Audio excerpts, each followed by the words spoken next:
2013 жылдан 16 жылға чейин Асылбек Кожобеков УКМКнын Ош областы боюнча башкармалыгын жетектеген, 16-18 жылдан кийин Идрис Кадыркулов жетектеген. Булар мага айрым бажы кызматындагы болгон терс көрүнүштөр боюнча маалымат бербей жүргөн экен деп жалган сүйлөп атат. Урматтуу депутаттар, өзүңөр ойлоп көрсөңөр, кайсы областтык деңгээлдеги жетекчилер президентке маалымат берчиле? Эмне 7 областтын жетекчиси жетөө кирип алып туруп президентке маалымат бермек беле жума сайын? Бир жумада 3 жолу дейт. Областтын жетекчилери өзүнүн төрагасына берет. Төрагасы ошонун баарын топтоп алып туруп, өзүнүн көздөгөн Абдил Сегизбаев деген адамы анан барып Атамбаев берет. Кокус бир маалыматтар жетпей кала турган болсо, ал өзүнүн көздөгөн кадрын Абдил Сегизбаевди күнөөлөсүн. Бул бир эле чети.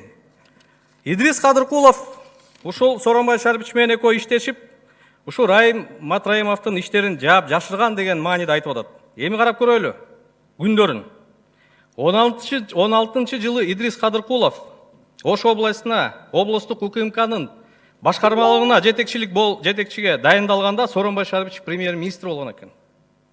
Райым Матраимов республикалык бажы кызматына төраганын орун басары болуп дайындалган. Демек, бул жагы да жалган болуп чыгып атат.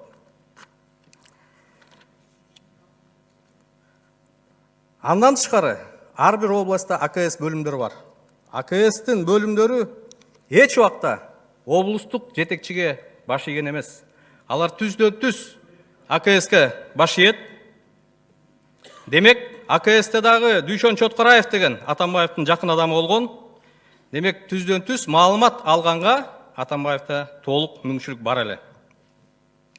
АКСте бир учурда Улан Исраилов жана Дүйшөн Чоткараев башкарган, аны баарыбыз жакшы билебиз. Кайсы губернатор бажы кызматына таасири бар эле?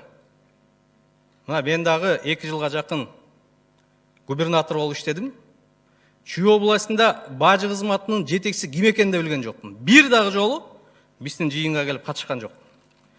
Аны мамлекеттик кызмат боюнча түшүнүгү бар адамдар жакшы билет.